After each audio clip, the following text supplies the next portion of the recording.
Good evening, everyone, and welcome to Diaspora Vibes, Tipping Back, Tilting Forward. 25 years gone too soon. Organized by the DVCAI team, which includes Amanda Kovish, Isaiah Lindsay, who is to my left and is my right hand, Jean Blackwell-Font, Kim Yantis. This is a team that has continued to bring you DVCAI's Tipping Back, Tilting Forward. Folks, I don't know about you, but I am so excited for tonight. I am almost breathless in getting this conversation to you. Black and in bloom, creating a new ecosystem for survival. That's what you've signed up for. You are in bloom. I hope everybody is in bloom. All right. So tonight we have Toby Thompkins and Olubode. I call him Olu affectionately, Mr. Shawn Brown. And I want to do something really important. I want to introduce you to our new executive director. Come on, everybody, give her a round of applause. Tanya Dadoun. Tanya, please say hello, a quick hello. And then we'll turn it over to our land acknowledgements and our board member, Joseph Cloud. Hi, good evening, everyone. Thank you for your presence, your energy. It's wonderful and it's a blessing just to be here tonight, and albeit virtually, but still here to enjoy. So thank you, Rosie, for the introduction. Thank you to the team. Thank you, DVCAI Board of Directors, and everyone who was involved with the making of this event tonight. Nice seeing you all. Thank you, Tanya. Thank you, thank you, thank you. And you know, we have a tradition of doing our land acknowledgements, not because it's popular, but because we've learned to do it in a real way. Our board member, Joseph Cloud. Wasio Nagad, Joseph Cloud, Daladoa, Titalegi Ani Yunwia. My name is Joseph Cloud, and I am a citizen of Cherokee Nation and a proud board member of Diaspora Cultural Arts Incubator. I am joining you tonight from Tahlequah, Oklahoma, the capital of the Cherokee Nation. DVCAI and its leadership are hosting this gathering from Miami, Florida, the ancestral lands of the Tequesta and Taino people, both devastated by European contact. Presently, the land is stewarded by the thriving Miccosukee and Seminole tribes of Florida. We lift up and give thanks to their elders, past and present. These are modern Native nations working to protect the land and the water all South Florida residents depend on for life. I invite everyone to look up the work they are doing and get involved. Start with lovetheeverglades.org or visit either tribe's cultural facilities and say hello to the people. And to conclude, as an organization focused on the diaspora, we must acknowledge that this land was built into the modern society it is today by stolen bodies on stolen land. Our relatives today are often generations removed from Africa, and this is their land. And for many, their native lands are the culturally diverse nations of the Caribbean. We no longer exist without one another. Cherokee artist and Condessa Teehee, her piece titled How We Are Supposed to Live, opens with the powerful wisdom from an elder. Let's all hold the existence of others sacred. Wado. Thank you.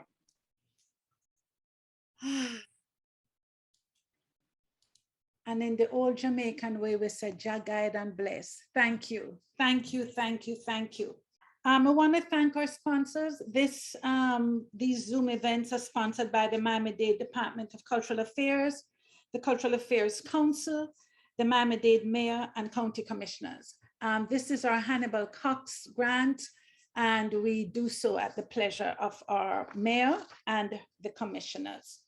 I'm hearing a feedback, my technical staff. Is it me, or is it that we have so many people on? What is it? I think it's Roy's. You think it's Roy's? Mr. Roy, can you please turn your thing down for me? Okay, done. So I told you I'm excited about tonight, and I want to tell you a little bit. I have what, 3 more minutes to talk a little inside about these two men that I admire, these two men that are going to have this conversation with you tonight. I want to talk a little bit about my dear friend, Toby Thompkins first. And his bio is in the chat, and he's hailing from Portugal and Miami. I don't keep ordinary friends, Portugal and Miami. But this gentleman and I, we have been dreaming for the past 30 years together. Every time our lives crossed like this, and there was a new dream, I would call on Toby, and we would walk on the boardwalk of Miami Beach or the park in Morningside, and we would claim clear intentions of where our life was going to go. When I tell you that the word love is a weighted word when I use it with Toby, and my husband is in the room. You know, you can love more than one person. So Toby, you know I love you. And I know Olu is going to say the same thing. We depend on your eternal intellect to guide us. You are a wonderful listener. None of this is in your bio, but this is who you are. You are a sound, wise chief. And so I look forward tonight so much to your conversation. Olu, you and I went to the same university, and nobody now don't even know that this university only let out bright people. Because as I say to Isaiah, the University of the West Indies is there for you to fail, because they make things so hard that only the strong, only the people that can have great fortitude can last. And so folks, please look in the chat, because Olu and Toby's bio are multi-layered, but I want to talk about Olu since I don't have the boardwalk story to tell you about Olu. Artist and lawyer, master coach and visionary of creatives. He's the author of Bloom, The Essential Journey, a new guide to balance, growth, and well-being. What a time for this conversation. As an artist, Olu has used the Black African experience and body as points of departure for exploring our human journey and spiritual transformation. His work uses 5 elements. I just signed on to your summer program, and I'm on number 5. Elements of creation as metaphors to discover a new language and philosophy that informs the media, events, and transformational experiences that Bloom produces. Folks, my time is up. I don't know about you, but in Jamaica, when they say you're blooming, it is a nice thing. Gentlemen, take us through this journey and help us to bloom. Thank you, Rosie. Thank you so much, and thank you, everyone. My God, we have 61 people on tonight, and I'm really, really excited to be with you all, and I see some familiar friends and old faces. So I'm really happy to and honored. You know, Rosie and I have everything that we've created over the last 30 years, we've created in counsel with each other. So I remember when Diaspora Vibe was an idea. And the same thing I can say is true about my friendship with Olu. So I feel particularly proud and privileged and a great weight and responsibility to be here with you all this evening.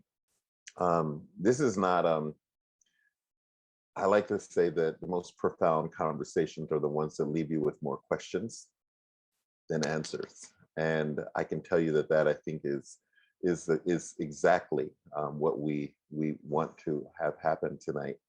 Ola and I were talking earlier today, as we often do over coffee, and I'm actually sitting in New York right now. And so we came together and had some coffee this morning. And you know, we both have a favorite quote, and I want to share it with you because I think it really sets up what Olu's work is about and why it is so important to talk about blooming right now as Black people, brown people, people under systems of oppression, wherever and however you are in the world.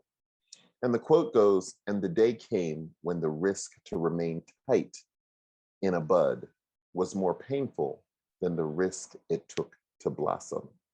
And that's Anais Nin. And I think that quote sets up, I remember the day we were last morning that Lou met me at a cafe and he said, I have this idea and I want to create this organization and it's called Bloom. And he had, the way I remember the story is that it was, all I remember was yellow, like flowers. And he wanted to create this group and have parties. And I'm like, okay, go right ahead. That sounds interesting. Give it a shot. Never in a million years did I imagine that what he has created is exactly what I think, not just Black and brown people, but what the world needs right now. But the idea and the notion of blooming while Black is, it is the profound work of justice. And I think that in talking to Olu, we talk a lot about community and what community is and why community exists, and how he's managed to create and the rules under which he created this community of Bloom, of a home, a nurturing home for artists and creatives and visionaries. I think that to say how proud I am of him, to have created Bloom and to written the book and to have brought people through Olu. I've met people from all over the world who have become a part of his organization. I've seen him transform the lives of young and lost women and men through Bloom. So this is really, really, really a conversation that I wish we had already, but I'm honored that we're having now. Olu, tell us a little bit about yourself, just so we know who we're talking to, and tell me about, if you can remember, the reason why and what Bloom is and what was going on in your life the day Bloom came to you, the day before you came to me, that is.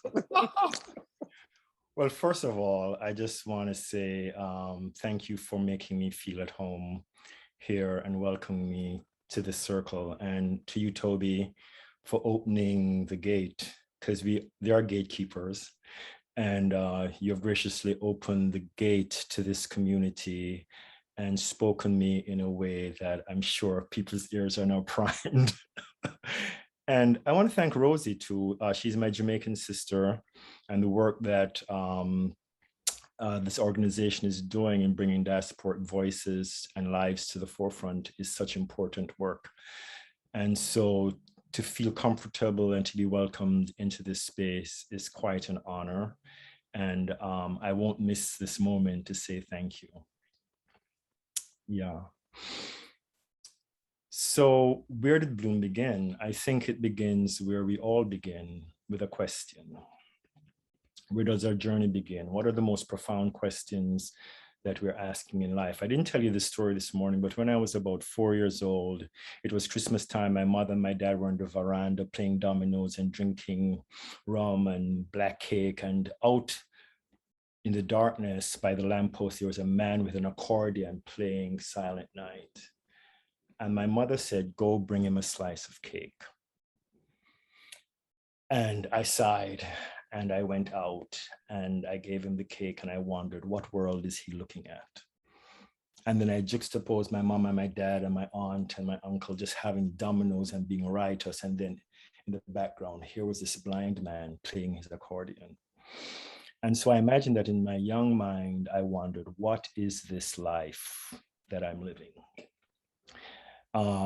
That sentiment was echoed when I moved to New York City in the midst of the AIDS epidemic at 26 years old, and pretty much did not know what hit me. I was a lawyer from Jamaica. I was told that I was a member of the Black gay community or the Black community, but I remember nights walking around in New York City trying to make sense of it all.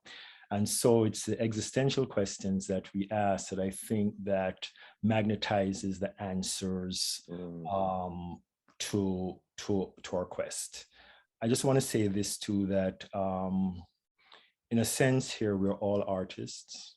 Each of us are operating in different art forms, but generally speaking, we are all arting our lives. We're all making our way through and stitching together a personal Bible, and it shows up in the work we do in our art, in our writing, in our filmmaking. For you, Toby, in the way that you have listed towards beautiful leadership, Rosie, in curating this community. Those of you who are artists here, whether you're writing or you're making film or you're building community, this is all a creative act. And we're in the process of picturing our stories. So in a way, we are all artists, and this is without disrespect for those of us who are working consistently in particular mediums and wanting to make a life and a living doing so. So I enter the conversation with that hat, that hat on. We all know the struggle of wanting to find spaces in galleries and spaces to do our work, where we don't have those spaces. We all want to be heard and to be critically reviewed and make sure that the language that we spoke was heard and received by the people who review our work. We're all looking for our physical spaces just to be ourselves. So in a way, the journey of the artist is a journey that we can all relate to as a human species. So this notion of space, and this notion of community and how one does not necessarily beget the other. We have communities without space, and we have spaces that are absent of community. And I think that this notion of creating communities of possibility, creating communities where people can be generative, creating communities where people don't have to heal, but can be whole because they're in that community, not the work of healing, but the experience of being whole. And so much of that is just a shift in your narrative, the narrative that you author or the narratives that you accept from society. How does this concept of bloom, this concept that is rooted in nature and the elements of nature, how does that uniquely play to the lived experiences of the people that are a part of Bloom, and why?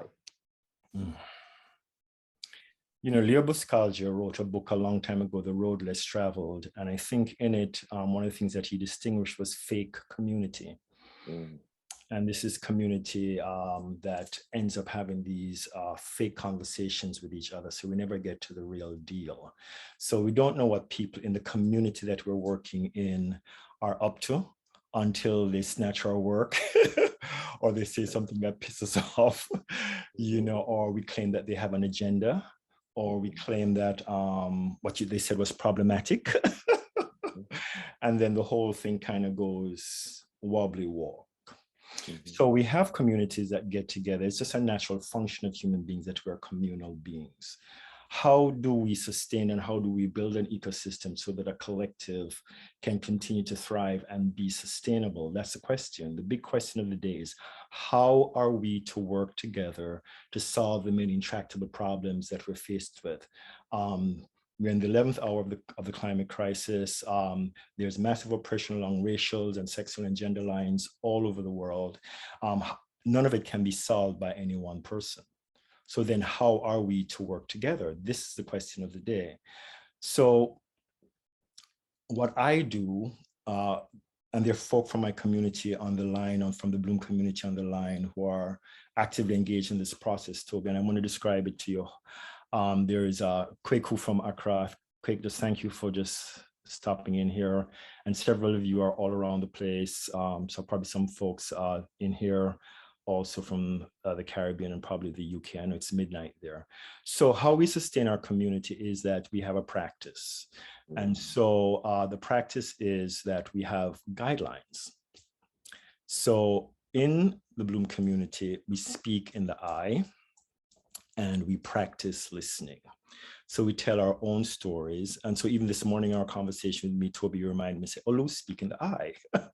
Because, I'm Jamaican. I'll tend to make these sweeping statements for everybody. So my team keeps me in check, and I learn to speak from the I. I learn to speak from my experience. And I also get to listen to other people's experience, listening as that's their experience.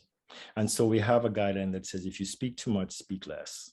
If you're not speaking up, we encourage you to speak up. It's a practice, right? We have another one that says, you're giving 100%. We expect that you're going to be giving 100%, and your 100% may look different from somebody else's 100%. Mm-hmm.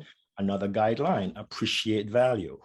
So in other words, I put my value on the table, you put your value on the table, we make something of it, right? The other value, and it's a practice, it's a hard one, be responsible for your own emotions. Right. You didn't make me feel anyway. That happened, and this was my experience when you said that. Note, it's a practice. Okay, the other guideline is first give to someone what they need, because somebody's behind you giving you what you need. And so those 5 guidelines are all elementally calibrated. We use the elements of nature as metaphors to distinguish what keeps that ecosystem in balance. And so we're constantly practicing that, and we have guides in the collective that are trained to hold space in that kind of way, and we hold each other in that kind of way because we have agreed to practice. And what I love about this, I have grown up, I have learned who I am, I have defended and defined myself, I have had to define my success, I have had to fight for my worth and protect my self-worth, all in many different systems of oppression. The one thing that has never oppressed me, that has never attempted to define me, but has always seen me for who I am, has been nature. And so for you to invite people into a community that is rooted in the elements of nature, and then help them co-create with you a community of practice. Why is that? Someone just said my mind is blown. But why is that what we need? I mean, this world right now is a little crazy. We've got things that we can't explain. We have major distractions, but no one is distracted by nature, actually. So no. why is nature the and we talked about tap roots. Why is nature the tap root of bloom and of community and the collective stories that you want people? I studied with a wonderful teacher by the name of Malidoma Sume for about 5 years. And Malidoma taught me all about ritual and gave me a language to begin to look even more closely at nature. And he's an elder from the Bagua tribe in Burkina Faso. Yep. I know him well. Yeah. How it applies simply is this. After the pandemic, I was shocked. My nerves were like all over the place. I breathed, I did yoga, I spoke to the tribe, I told them what I was going through. And somehow my body, all the trauma began to come up. You got what I'm saying? The deep-seated stuff, the friendships broke apart, new friendships were on the horizon. Good things are happening, but the body is doing this. And so I remember going to Morningside Park just outside my apartment as spring was coming on this year. And I just started to walk slowly. I've been listening to Thich Nhat Hanh a lot. And I just started to walk slowly. People would say mindfully, but I began to notice nature. And nature was just doing its own thing. It didn't care if there was a pandemic going on, whatever we were saying. Spring had come alive and nature was like,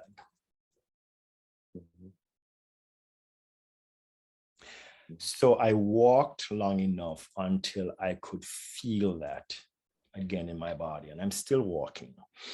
And so even as I sit with you now, I'm tapping into that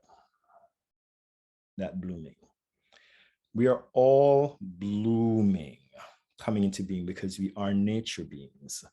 And so the work for us, for me as an artist, has been to align myself with that feeling and to go where that feeling leads me. So if it leads me to Jamaica to explore my sexuality and have new parties on the beach and that hedonism, that's where it leads me. If it leads me to Curacao, that's where it leads me. If it leads me to write a book, it leads me. I'm constantly doing embodied work around keeping present, not just with outer nature, but with outer nature as a reflection of my own inner nature. So that's work, pretty much. It's embodied work. It's as much as it's understanding theoretical frameworks. Mm-hmm. Mm-hmm. I don't know if I answered your question, but I just went. No, you did.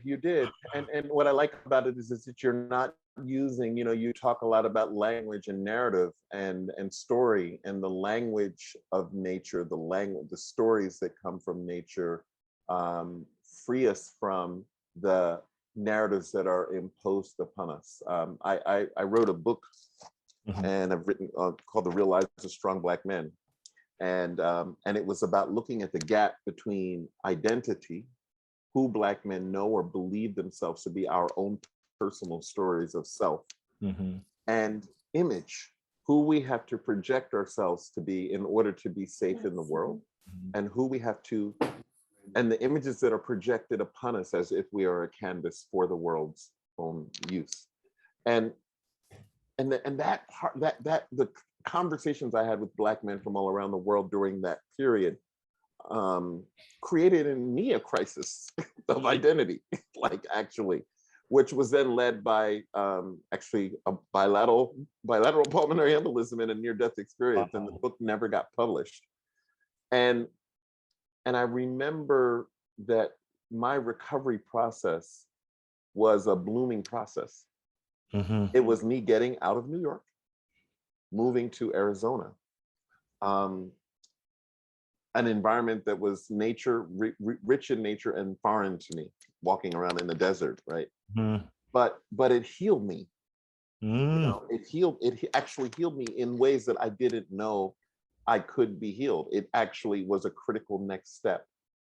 How do people find their way to the process of blooming? I mean, do they, in their lives, and how do they find their way to you in your organization and the work that you do? The links are there on the link tree, the book, and to the community and all of that, and to the work. But I'm more intrigued with this idea of identity and the loss of identity, because Toby, I can totally relate. I think there's a way we each lose our identity, that things happen in life where we have to now reconstruct identity. And I think that's kind of like what happened to you, that the way you needed to project yourself in the world, all of that became bankrupt. And so when I moved here in 84, all the ways and then with my friends dying, all the ways I'd known, I could not go back to the church. I was not satisfied with being a lawyer, the legal profession at the time. And so those nights spent wandering the streets of Brooklyn, asking those questions, was really about, we talked today about the seed growing in the absence of light. Yes. I recently watched a documentary, The Astor Gates. Absence of Light, yeah. And so what happens, we as artists all have those moments where there's absence of light. You got it? So you had your light moment. And as artists, what happens is that we're creating our art and we're self-making, we're following our soul's journey and process, not looking for the light, but responding to our process. Okay. And now we will look out and we wonder, so why is the gallery not shining light on me? Why they're not giving me a critical review? At the risk of becoming being tagged a theaster devotee, we spoke about this morning, there's something important that he said at the end of that documentary. He said, can we create light in the absence? Can we create art in the absence of light and be the light? And that's really what I think happened. As you went into your dark place and looked again for your identity, to reform your identity, Toby, you had to see yourself in a way that you had not seen yourself before. So when you came forth, it was, I am the light. I'm following the light that is within me, as opposed to somebody else shining a light on me. How that's operationalized in terms of economic well-being and how do we take that stand, I think Theaster and other artists are exploring that. What are the structural things that we need to put in place? How do we need to appreciate value between ourselves? It's all work that we're working on. So it's not just hairy-fairy stuff. How does all of this become economically viable? You know, and that's what we're engaged in. Yeah.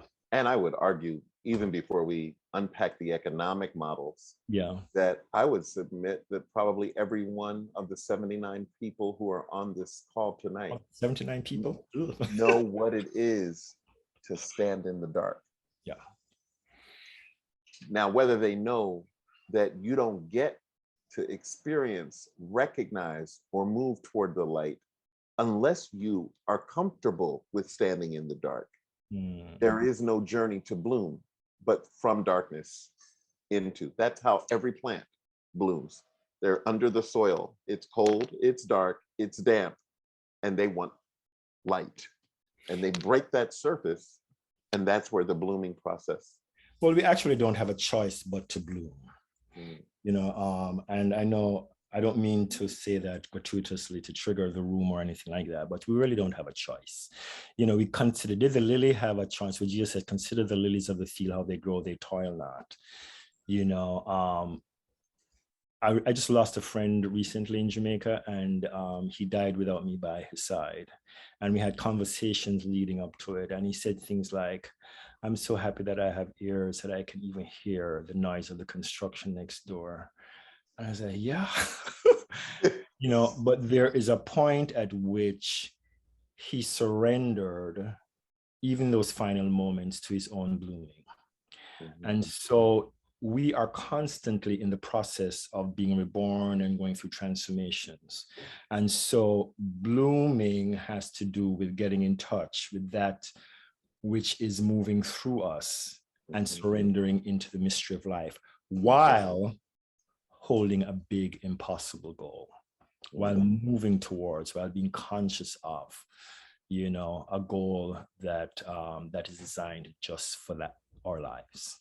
Right. So that big impossible goal is, I know it well, it's what I call the MTD, the meant to do, the thing that I am here not to do because I'm good at, or because I want to do, or because all my friends are doing it, but the thing that I'm meant to do. Yes. You know, that I'm meant to do. I'm built in this big old form to do this.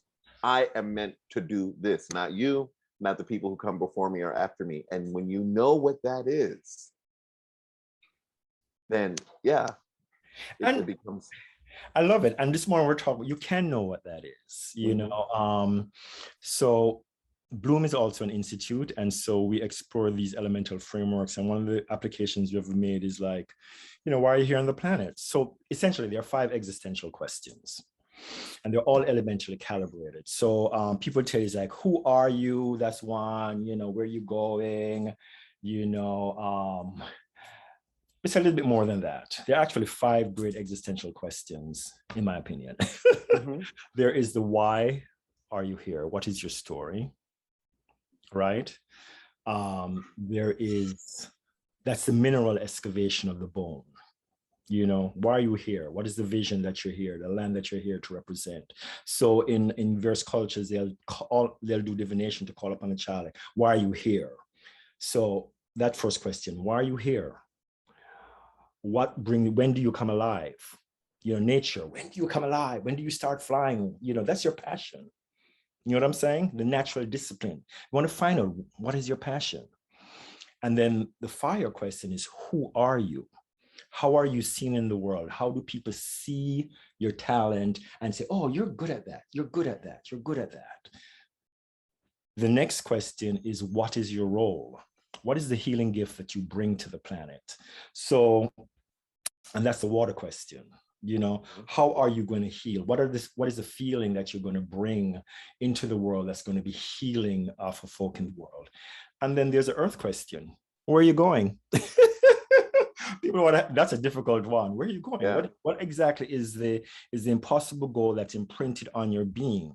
I was talking to you this morning, Tobes, and I said, you know, for everything you're doing with the beautiful, beautiful leadership, would you be satisfied if 100 people learned about it in your lifetime? And people say, yes, if one person just know about what I'm doing. I know I didn't say that. Lie. So it's a lie. Of course it is. We all have a number. Yeah. We all have a number. And so the process, we have the finding your big process, the process of finding your number. What is the number that's impossible? Well, and that number is bigger than you. That number is bigger than you, meaning it's a number that you can't imagine ever having operating in your life in any other way. I mean, when I think about how many beautiful leaders do I want there to be in the world, do I want to be a part of creating and co-creating? I want all leaders to be beautiful, more beautiful than they were. However many leaders there are and are becoming in the world, I want them all to be beautiful. And that's that number. How many people are there on the planet? What, 7 billion? I'll start there. But that's a scary number to call out and to take accountability for, Olu. Well, let me respond this way. So my number is 5 million people learning that simple system that I just told you, so that all the confusion about your mission, your purpose, and all of that, it's elementally calibrated. What's your vision? What's your passion? What's your talent? What's your gift? What's your goal? And it mirrors the chakra system, okay? It mirrors the elemental sequence of the dog or the whole 9 yards. So 1 million people, putting 5 million people by the end of the year, knowing that, so they can engage in each step of the question and go to their big. Now, 5 million people, I have 3 months. No, it sounds impossible, but who knows, probably I might be booked on television tomorrow, you know, there I get my 5 million people. So it's impossible, but there's a thing that it could be possible. So the goal is when it goes like this. You know what I'm saying? Like, oh, it wakens up the thrill. We know our passions, we know our visions, we know our talents, we know our gifts. The hardest thing has been to get folk to say the number. When we say the number, it anchors it in the earth. So it's a symbol for opening the frequency of the channel. So when Martha Graham said, there's a channel that flows through you. You just need to follow the channel. Keep the channel open. That's what she means. It's an elementally calibrated channel. So we want to be all up in the air, but come down through mineral. What's your story in your bones? What's your passion? What moves you in nature? Fire. How are you seen in the world? What healing gift are you bringing to the water? How many people do you intend to impact? It's a symbolic ritual that opens a frequency. So when you speak, people hear that frequency in your speaking. Now, some amazing thing may happen, but whatever happens, happens.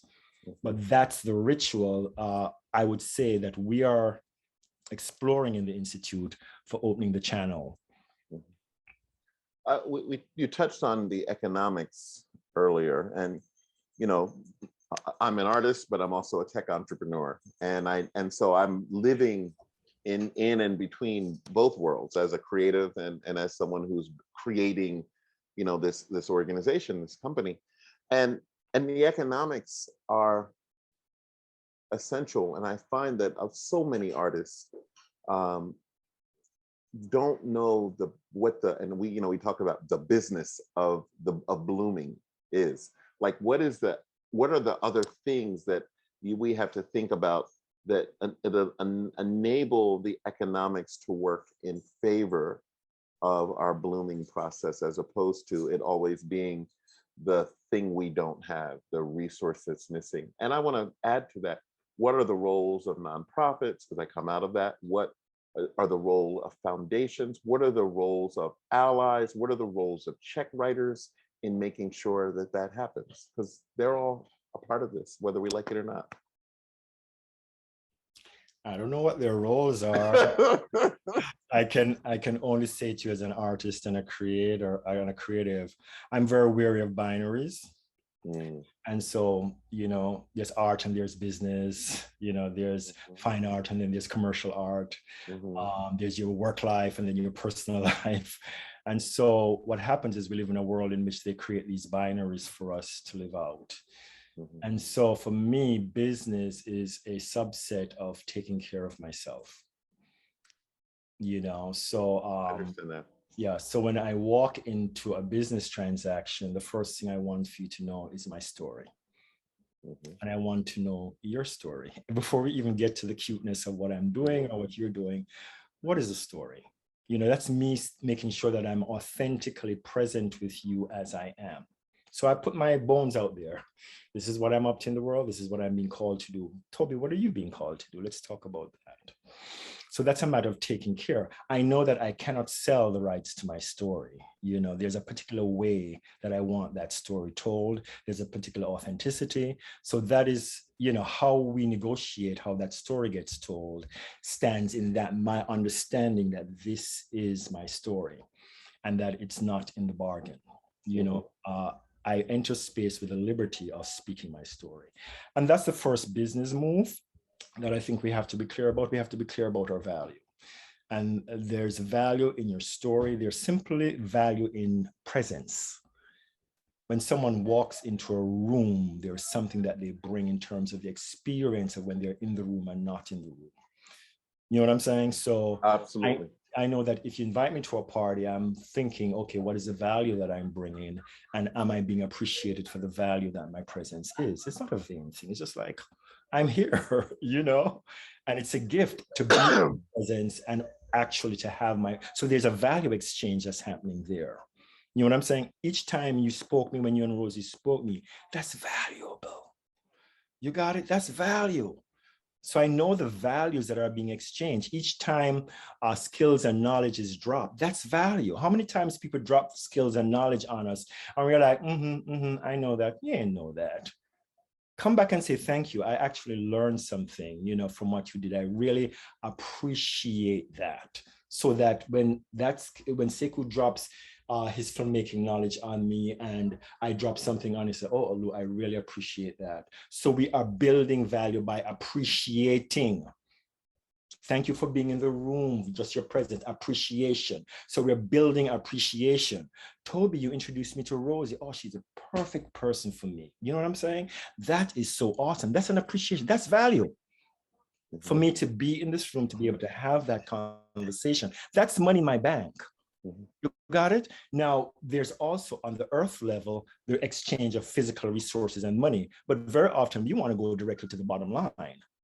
But there's a whole entire ecosystem that's happening in which all these values are being exchanged and appreciated. But the capitalist system tells us to go to the bottom line. Where's the money? So the business has to do with appreciating value, Toby, and the extent to which we honor and appreciate the value that we each bring. And it's a matter of well-being. Yeah, it's a matter of taking care of us. I understand that. And the economic systems of modern day capitalism value some units of worth differently than they value others. So I understand that. Now, how people build on top of that in terms of their not-for-profit or their structure and how they want that to influence their foundation policy, they get to decide, you know, but once they know what values it is that they're appreciating and honoring economically, then they can. Well, as someone who's worked in the philanthropic space for a number of years, I can tell you I've never been in a strategy meeting, either with an organization that I've worked with or one that I've advised, where they've asked the question, what value are we contributing to the people that we're trying to impact or the issues? That's a tough question to look at. I want to turn a little bit because I want to talk about, and we only have a few minutes left, but I want to focus on the future. You know, because we are, like you said, always in a process of blooming, and we don't really have a choice. But one of the things that I've learned along in my journey of blooming, and it's something that the first time I ever heard about it, it was from Rosie, actually. And it was the important value of intergenerational memory.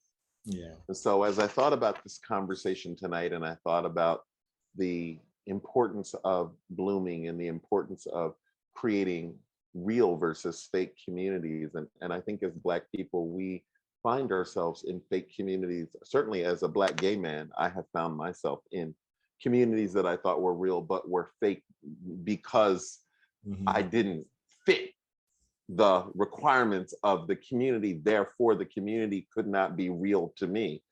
But the intergenerational part is where I think the power, the exponential power of blooming happens, because every bloom teaches another bud how to bloom. You know what I mean? Yeah. And so when you talk about hitting that number, that 5 million by the end of the year, in a way, in an infinite universe, you've already hit it. Do you know what I'm saying? Because you don't know what the infinitesimal intergenerational impact is on the number of generations that are represented and in this call, in this room, etc. Am I making sense? Yes. And that is the recurrence, the feature of recurrence that is a part of nature, you know, and I see it in the blooming. I mean, we're a community that is riddled with shame and depression and low self-worth. How does blooming create a different intergenerational wealth for us, not just in our own lives and in our own journeys, but in the larger narrative of our people and of our planet? I like asking you easy questions. Yeah. No, it's okay. This is the human experience. And so I entered the human experience in this Black body. And I picked up on the memory of my mother and my grandmother and the trauma that existed in the family in which I entered the journey. And so my mother passed on to me certain things that were unresolved for her life. And I now realize that they now live in my body, right? And they're played out in particular ways. So when I'm healing my trauma, or when I'm dealing with and confronting the trigger that comes up in my body, I know that it comes from all the way back. So the work I am doing is I'm doing for my ancestors. And the Buddhists know this. It's not just an African thing. You know, they know that a lot of the samskaras come from way back. So that's the other thing. So the vibration in the words that I'm speaking into the ear of everyone here is going out into the generations, because I am actually in the process, I would say, of dealing with what has been passed on to me. We are all in that process of dealing with what's been passed on to us. So in a way, it is all ancestral work, because what's left is our art. And our art is the vibration that we send out into the world. It's art for me. My art is a byproduct of my process, of my journey. Of your journey, of your bloom. Yeah, I pass that on. And I pass it on to generate in a book, in a film, in a conversation, what have you. Thank you, Toby. No, thank you. Thank you. What's next? Well, you know, I have this dream of having a Bloom Festival in Accra in 2022. Really? Wonderful collective there. Quick is on the line, Kweku. So I've been working with Kweku and the members of our global collective to see that festival. And it's an ingathering of all the collectives of Bloom. So everybody involved in the Bloom process in a deep way, once you're found your big, is a collective leader. So you're a collective leader, I'm a collective leader, Kweku is a collective leader. So the Our Collective is in Accra, and they're going to be celebrating their 2nd anniversary. And we're all heading there to celebrate, to bring our art, to bring our leadership, to bring our art creation, our performance, our films, to have a massive celebration in Accra. Ghana has been calling us, and so we're just going into the next, taking the next step. You know, so yeah, so that's one thing I'm looking forward to. You know, there are many other things, but that one is. I love it. I lived in Ghana, and I love Ghana, and so yeah. I also want to encourage you to consider Portugal. Portugal's history and Lisbon's history in particular. Lisbon is the epicenter of the slave trade. So I didn't realize until I got there why I was there, if that makes sense. And the work of blooming, and you know, is essential right now in Portugal. The challenges that the Portuguese and the Iberian Peninsula and Mozambique and Guinea-Bissau and Angola, those people live in, and I began to notice that they're not often a part of the conversations that we're having as part of the Black diaspora. Now they're having their own conversations. Yes. And they're powerful. I But received that. but we're not connected. And it's just a 4-hour flight from Accra. Yeah. You know. No, I So, absolutely take that on, Toby. Yeah. Toby, you're a globalist. You're all over the place. And this is why I love having coffee with you and talking to you. Because you're a global citizen. And just thank you for being that, you know, for opening our minds to where Blackness and where expression exists all over the world. Yeah. I think we want to leave, thank you. I think we want to leave some time for questions. Yes. I'm not sure how we want to do that. So. I'm not so sure how we're going to pass from this sobering and just delightful conversation. I'm here writing notes like I'm in class, just absorbing these words.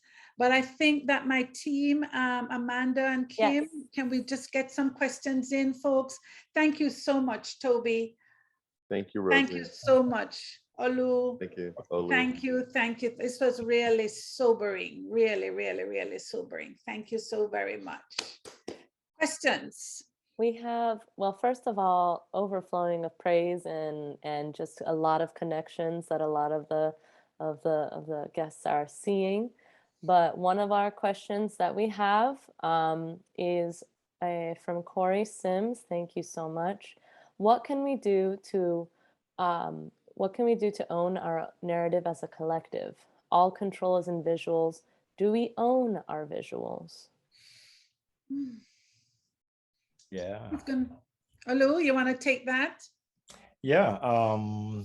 To own your narrative as a collective, first the individuals in the collective have to own their own narrative. What are they're healing? And collectives, remember, everybody in a collective is a collective leader. You know what I'm saying? So when you're forming the vision for the collective, whoever the collective coalesces around, that person declares a big. So the big for the Bloom Collective is 5 million people learning the philosophy of blooming by the end of the year. That's our collective big. Now, when I go into our space, Kwaku space, or I go into Timeless space or Rebel Media space, these are all members in my collective and they have their own bigs as well. So when I sit inside of their collective space, I'm all about our collective reaching 1 million people by the end of the year. So aligning those narratives mean that we can jump into each other's collective and go with the narratives inside of the collective, because we are all collective leaders. And so it's our stories that connect us. So we seamlessly support everyone else's big. So whoever is convening that particular collective of collective leaders has declared the collective big. Now, Quake will, invite me into a meeting and you say, okay, great, we're in the Rebel Media collective. Okay, Quake, so we're in the our collective, what is the big inside of our? So I'm inside of that big based on what space I'm moving in. I want to add to that because I think, I work in technology and my company is rooted in the whole new phenomena of blockchain. Mm-hmm. And blockchain was created in response to centralize economic system that was failing us, most particularly people of color. But what's so interesting about this blockchain phenomena that is happening is that it's showing us how to create a new structure, a new structure that supports and prohibits certain ways of being in community.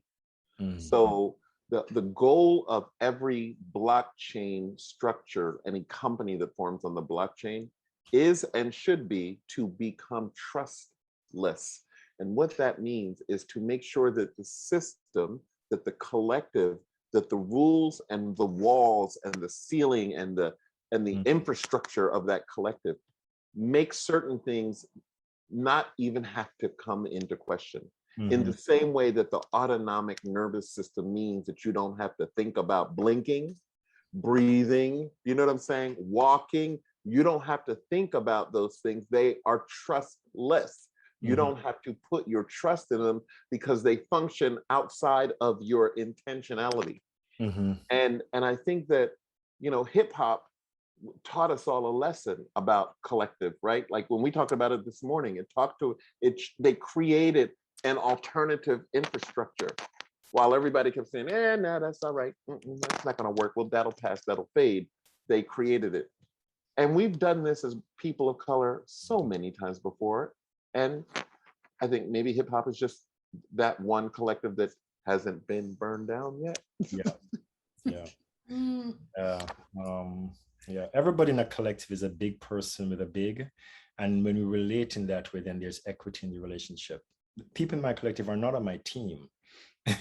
They're collective leaders who are standing in equity with me to accomplish something, and I stand in equity with them in their collective spaces to accomplish something. Perfect. We have one last question from Tina Monica. She said, you addressed losing identity. Can you speak to burnout from feeling a variety of identities? Often artists do not conform to one societal norm, and navigating the various norms we inhabit can be exhausting. How to return to the grounding and nourishment in that circumstance? Wow. Toby. Nothing like saving the best for last. Wow. Thank you for that question. I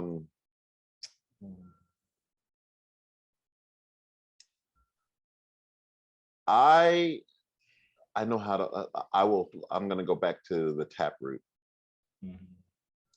When you're building communities, and we've talked a lot about collective and Bloom as a collective, and knowing your own big is in many ways an investment in the taproot that you are.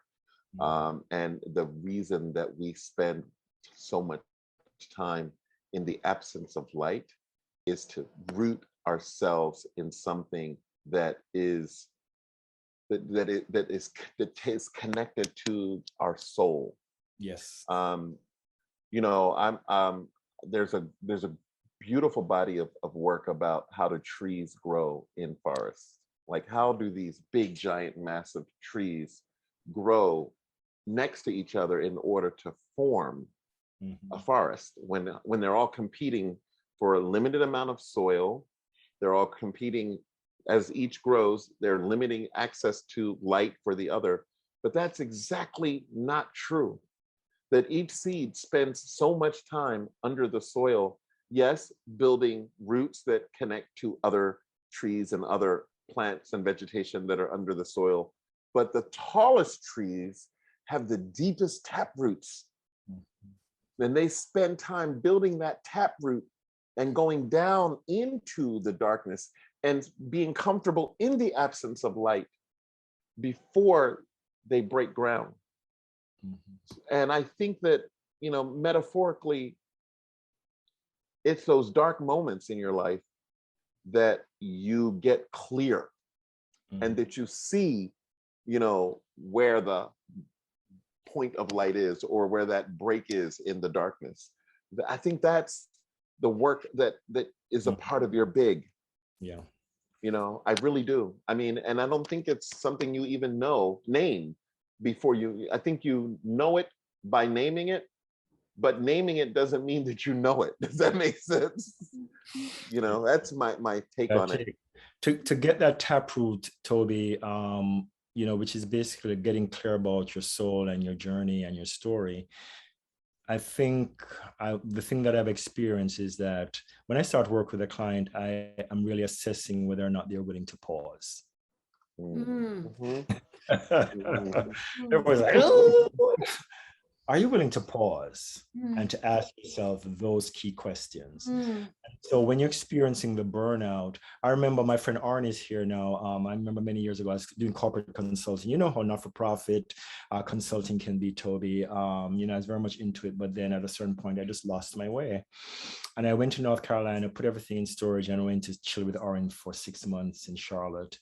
And each morning we'd talk, because I have coaches, I have guides and people who are around me who know my journey. And he said to me, Olu, you know, you need to start throwing parties. You know, I say, yeah, it's my passion. Because life had stopped being a party.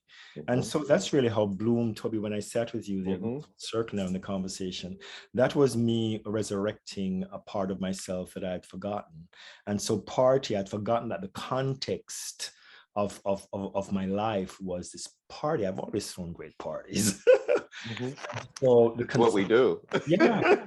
Consulting now, everything that that I'm doing is inside of the context of a party. So look and see, to the person who asked the question, look to see what part of yourself you may have forgotten, what passion you might not have honored, what healing for your own self that you might have overlooked. You know, what talent are you not honoring? And yeah, what compassion for yourself and others might you have lost sight of? You know, and do you have a goal that's impossible enough for you? Wow. Yeah. Wow. I know who sent that question, so you don't know how precious those answers are. Yeah. Folks, it is 8:02, and we promised you that we would be finished at 8 o'clock. But these conversations can go longer and longer. And so if you want to jump off, you can feel free, but we're going to wrap up by thanking you all for coming. We're going to do a gallery shot to make sure that we can see you and we can see you waving. But Toby, thank you. Olu, thank you. This You're thoughtful, welcome. Thank you. You're caring, welcome. Deep, timely conversation.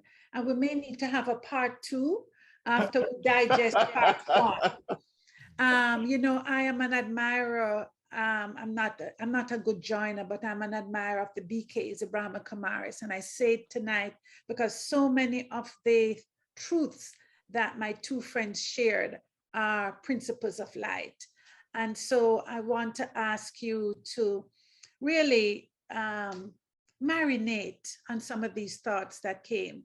You guys know I'm a fun-loving, laughterful person, but these pandemics have really caused me to pause. And so when Olu said that word, that we pause, sometimes it's time to pause, I understand what that means personally. So I want to thank you all for coming. Please turn your videos on so we can wave and kiss each other and hug. You know that you're special in every way, each and every one of you. I want to welcome my friend Kai Miller, who is here. He's new to Miami. I think I saw him come up. Kai, there you are. We're going to come and support you with your new book. This is a public plug. Kai has a book coming out in September at Books and Books. And I know we're in quarantine, but you can wear your mask and come out and support him. This is a safe place for you, Kai. We cook every Sunday, so you're not hungry, all right? You know you love your food. So thank you to my board. Thank you, Andy. Thank you, Kim. Thank you, Tanya.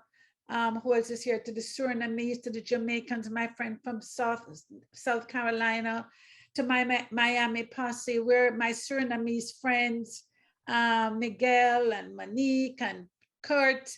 We can't do this work without you guys. So thank you. And to our sponsors, thank you, Ayazaya. Boy, you're so good. To the Mellon Foundation that just funded us so that we can have a new hired ED, Tanya Dedun, I thank you. And to all of our sponsors, we thank you so much.